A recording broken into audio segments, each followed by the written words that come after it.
microphone. It'll be brought out to you. I'll ask, since Coach has not had the chance to meet and know a lot of you, just provide your name and outlet when I call on you. All right, Coach Williams, the floor is yours.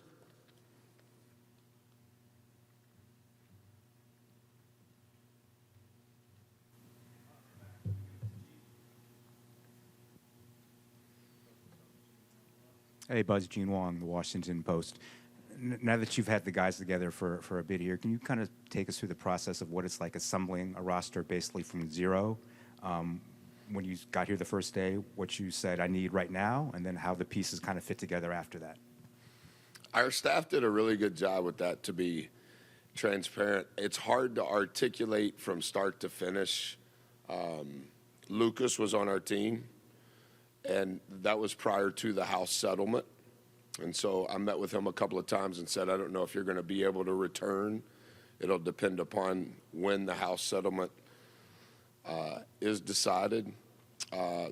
Gochi and Solo had made a decision to come with us.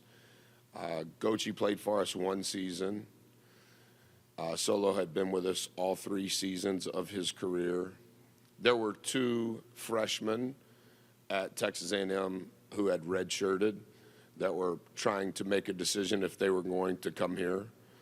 So within the first 4 or 5 days, our staff, who was still in College Station, had an idea that those 4 guys would come. So we knew we had 2 guys that had played for us that would be able to play. We knew we had 2 freshmen that had yet to play but had practiced and at least watched it. And so the other 11, not counting Lucas, it was just an ongoing per hour, per day. Does this fit? Are they good enough as people? Are they good enough as players? There's so many more factors now in making decisions than ever before. And transparently, in a transition of taking a job, there's other things that are happening. It took 10 days for the first staff member to be hired. So there's a little bit of caution in how you handle that. Colleen was the interim AD at that time. And so there were a lot of things, not just recruiting. We had, I think, 11 games that we needed to schedule from a non-conference standpoint. I was the only employee in the men's basketball office other than Chris Robinson, who did a good job. He had done that. He had been through 3 men's basketball coaches, so he kind of knew what it was like. So he was very helpful. But it's just each day. Do we visit them? Is that a waste of time? Do they have an agent? Is their agent trustworthy? Is their mom involved? Is their dad involved? Who should we talk to? Where are they from? How many schools have they been to? What's important? Is that who we want to build with? Is that how we want to start? Do they fit what we want our program to be about on the floor, off the floor? You know, some of this has to do with, do you want to have a good team or do you want to have a good program? And when you're starting over from scratch, it's a little different than going into the spring and you need to sign 2 guys or you need to sign 4 guys. It somewhat is, depending upon your perspective, is it harder to sign 15 or is it harder to sign 5? And it's just an ongoing deal. And with each passing day, the background check of our staff was unfolding. Some of them were getting hired. Some of them were able to get to the hotel that I was staying in. So it's just, there's so many factors. And you try to handle each ball in the air the right way, respectfully, with each family that's represented within those balls, and do the best that you can. Kind of a little bit of bigger picture question with so many of your peers, Hall of Fame peers, saying, I've had enough, you know, I'm done. Bruce Pearl recently. Just what keeps you coming back year after year to do this again? Yeah, I'm not at that level of a lot of those coaches. I have great relationships with a lot of coaches. Obviously, for the last 6 years, I saw what transpired with Coach Pearl. Actually, the last regular season game that Coach coached in, actually, we played him. But I completely understand. There's just Somebody asked me earlier, what was I doing 19 years ago as a head coach that translates to what I'm doing now, and it's very, very little. And so the skill set required to coach in college in 2025 is dramatically different than it was in 2006. I think the skill set to be an assistant coach, dramatically different. And so the only reason I want to do it is I still love being around people. I like being on a team. I haven't not been on a team since I was in 4th grade. I'm a little fearful of how I would handle not being on a team. I don't think I have to be the head coach. I've not been the head coach more times than I have been the head coach. So I love kids. I want to try to impact their life. But I'm a little on the other side of I've resigned myself to what the exposure has become, the opinions have become, some of the factors that you can't control. But I still can control loving people. I still can control trying to hold people accountable to being their best and trying to help positively change their life. But I understand more so than ever that you're judged in accordance with your results. And so I've tried to detach myself from my identity being specific to the results and more specific to the people that hopefully I can have a positive impact on. And I think there's going to be more and more and more of those coaches. Hey, Coach. Michael Howes, the Baltimore Sun. With 15 new faces in this locker room, what should the realistic expectations be for this team? Will they be competitive right out the gate? It's hard to know what our expectations are. We didn't practice today. We practiced yesterday. Yesterday was our 26th practice, and we've had a lot of volatility in those 26 practices. Maybe 4 to 6 of those practices have been what I would deem high major good practices in regards to the work that was accomplished, the efficiency from start to finish. We've had more bad days than we've had good days, but I don't think that those 15 players would say the same thing. Their numbers would probably be inverse. So what we are trying to be consumed with is, can we be a little better tomorrow than we were yesterday? But to say, like, where are we at in the Big Ten and what is the expectation? Our expectation is we need to change our better and get better, and then try to focus on improving instead of proving someone else's expectations outside the program. And then the boot camp in the fall, how beneficial is that for the team when building chemistry to have them go through that conditioning together? Yeah, it's a little archaic in regards to how we go about it.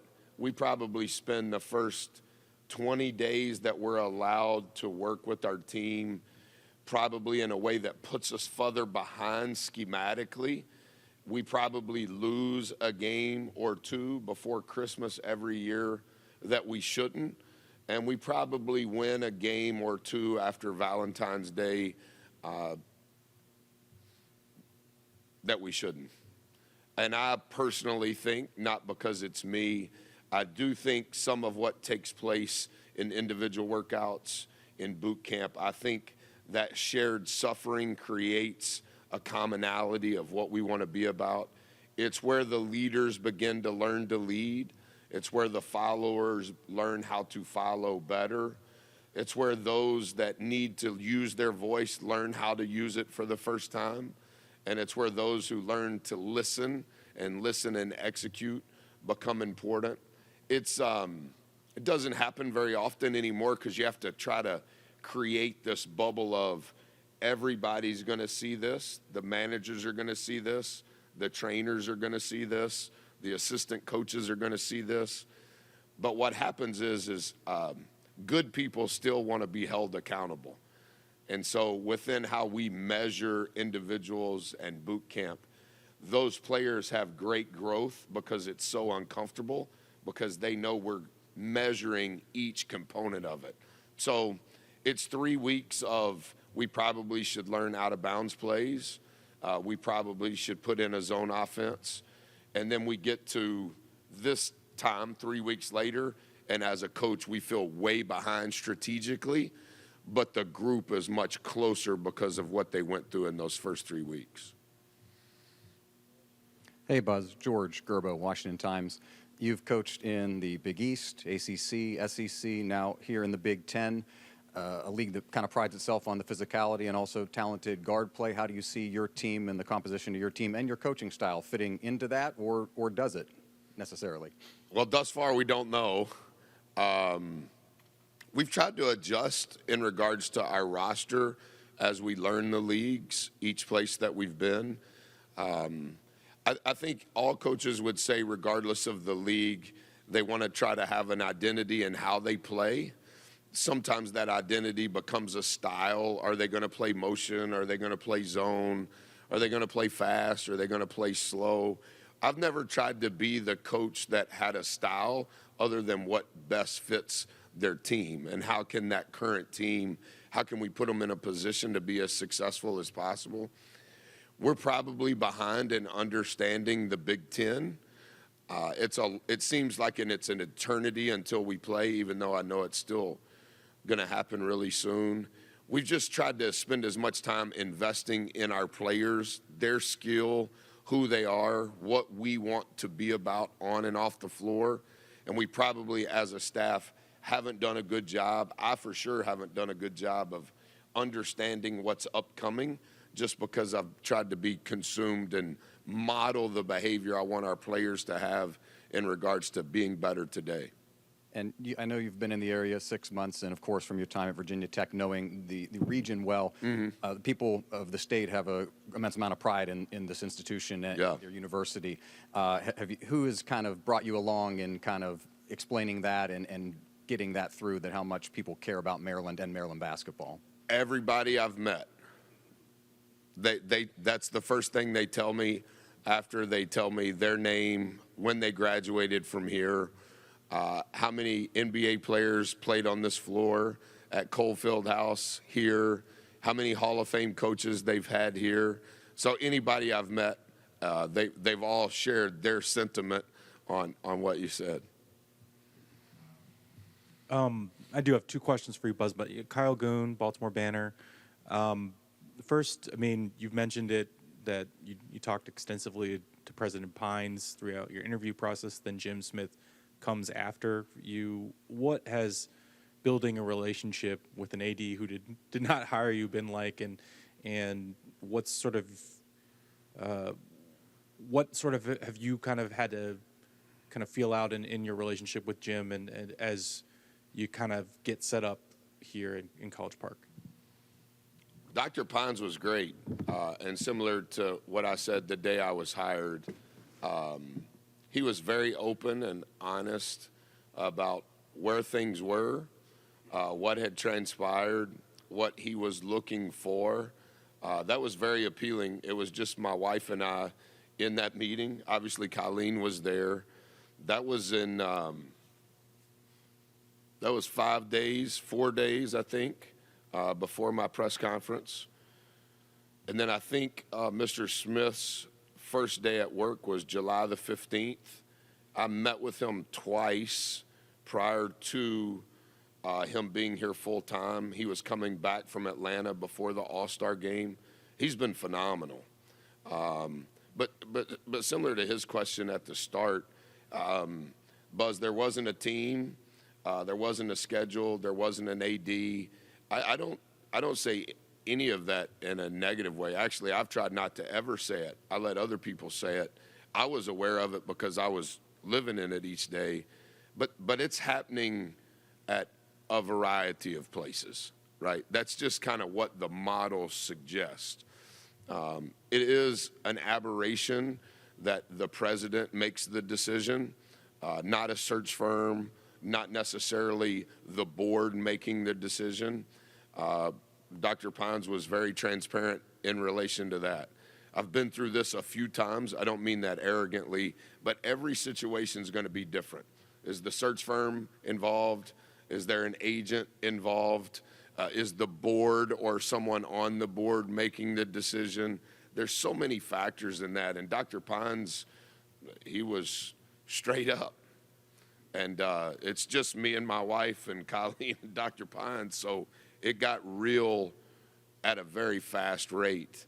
But Mr. Smith has been tremendous. And I think the one thing that I've learned from him,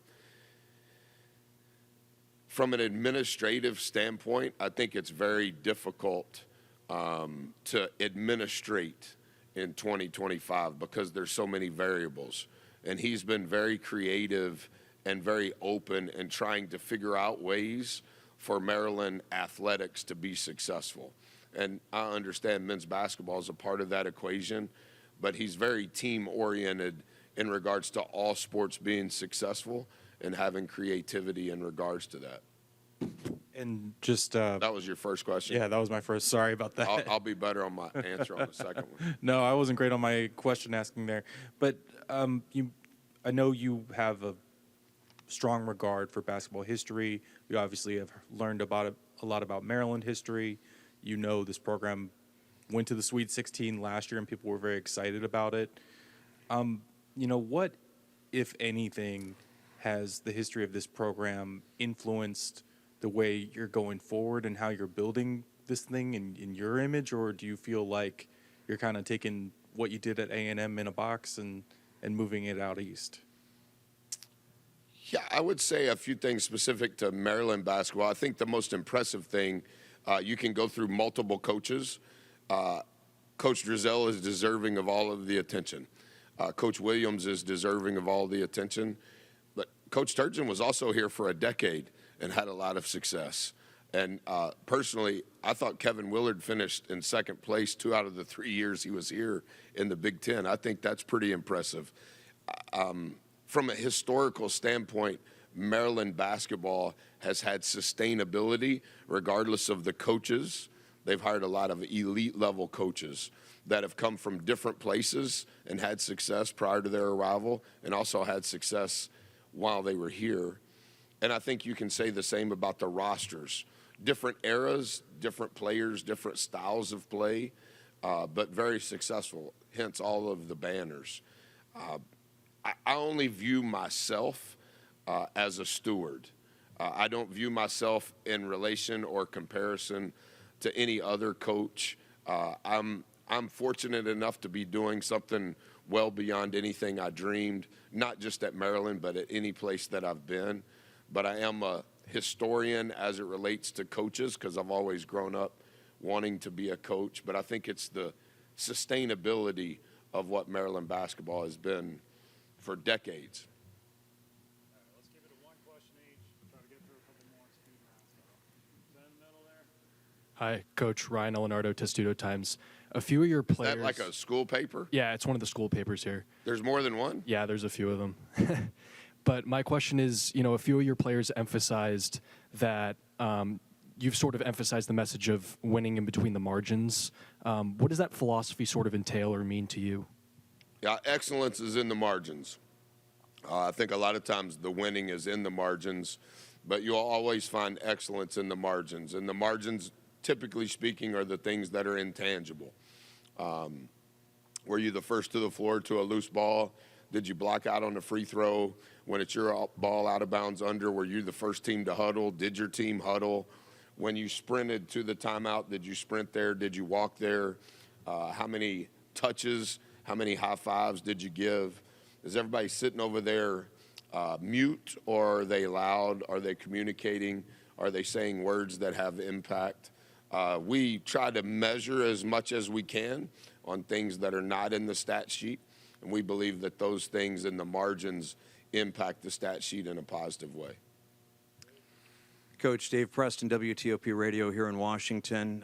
This isn't your first, Power 5 job, but this is your first job with the new rules, with the transfer portal. So there are a couple of Texas A&M guys who were able to come over without sitting the year out. What sort of bounce towards team building does that give you to have a bunch of guys who have already played for you when taking a new job? Well, before it became what it has become, that was frowned upon. To recruit somebody whose money you spent at the last place to recruit them. And there used to be tweets about that, and there used to be articles written about stealing our players. And that's just how things have changed. Before I ever signed a memorandum of understanding at Maryland, I went on a walk with those 4 players that you're mentioning. I talked to the administration at Texas A&M before I ever spoke to the University of Maryland. I know that's kind of old school in how it's done now, but you were just talking to me and my wife. It wasn't like there was anybody else to talk to. But this is the 5th time I've taken a head coaching job, but it's the first time I've taken a head coaching job in this era. And it's unlike the other 4. And there's many adjectives that I could give you, not that would be in complaining. It's just the rules have changed.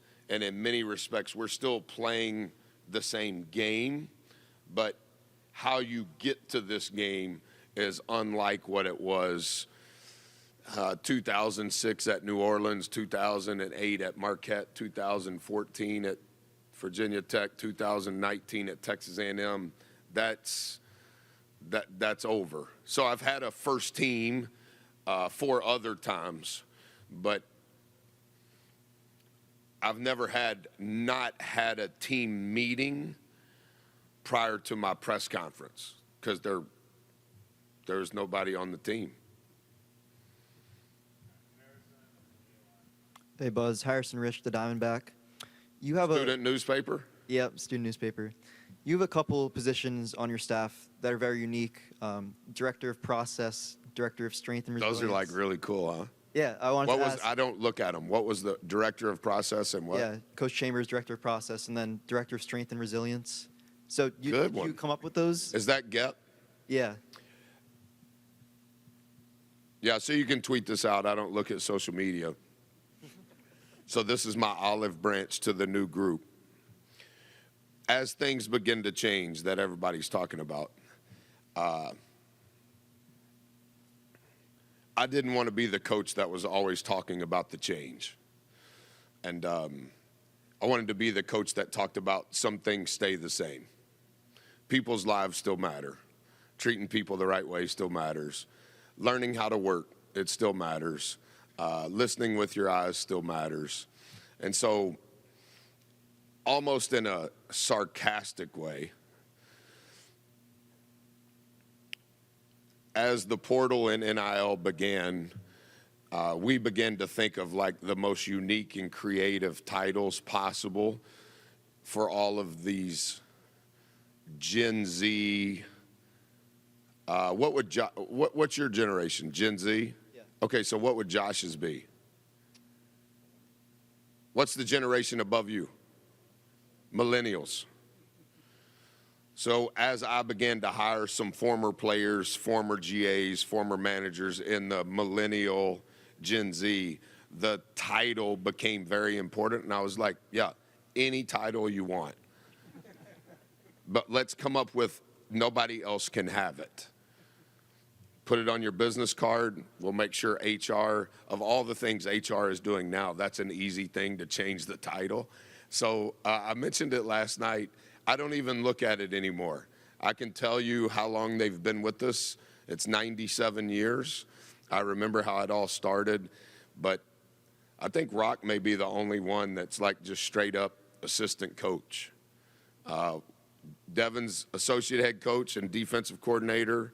Lyle's offensive coordinator. GY has a fancy title. Kayla's Gen Z. I asked Kayla, hey, Kayla, look up whatever you want your title to be, and let's add your favorite 2 together, add a comma. Grant has a normal one. Grant's a millennial. He's just director of basketball operations. Is that all it is? But he came from the NFL, so he didn't know we were doing this sort of thing. So I think Rock is the only straight-up assistant on the staff.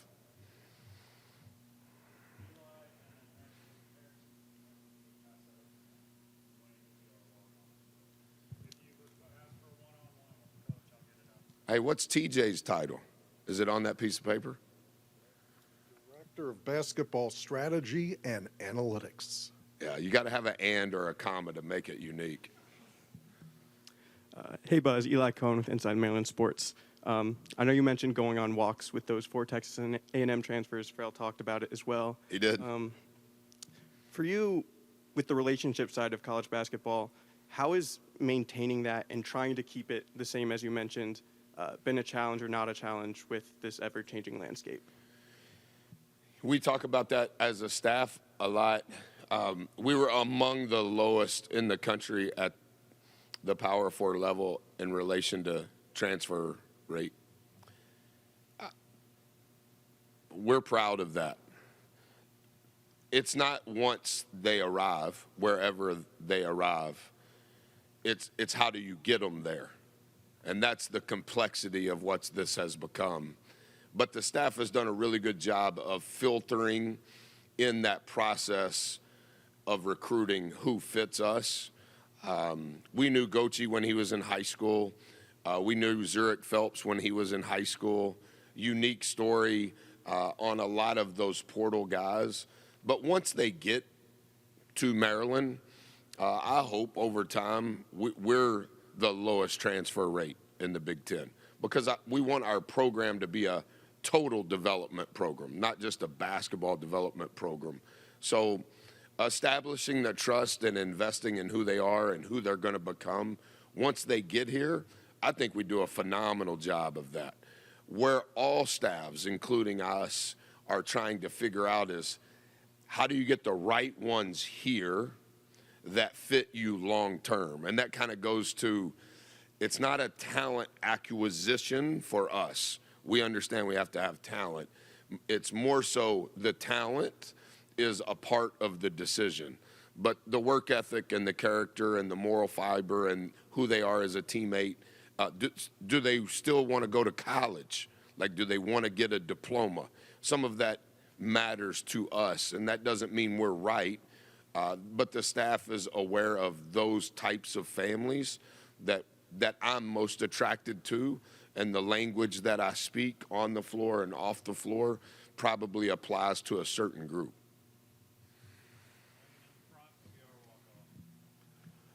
Well, since this is the walk-off, I thought the last guy was the walk-off.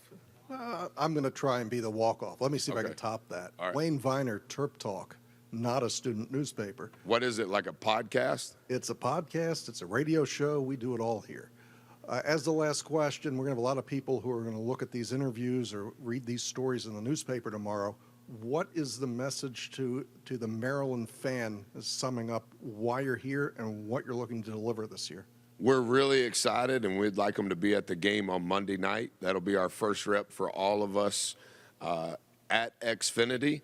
And so we need it to be just as close to what it'll be or what we anticipate it'll be the following Friday in game number 1. We're going to try to play really hard, try to play for one another, try to represent the institution on the floor and off the floor in a way that they would be proud of. We're just at the beginning. We have a lot of work to do, many mountains to climb, but we're trying to climb it in a way that's sustainable so that we can get to the next mountain. Fair enough? Fair enough. Maybe you can edit that and send it out like in Reels or whatever those are, TikToks. You do TikToks, don't you? If you're doing podcast and blogging. I thought And you didn't do social media, but you know I all don't. this stuff. No, the kids tell me, my kids tell me. Once we start practice, I stop looking at it. Are you wanting to apply? Do you have an NIL agent? Thank you, guys. Nice to meet you.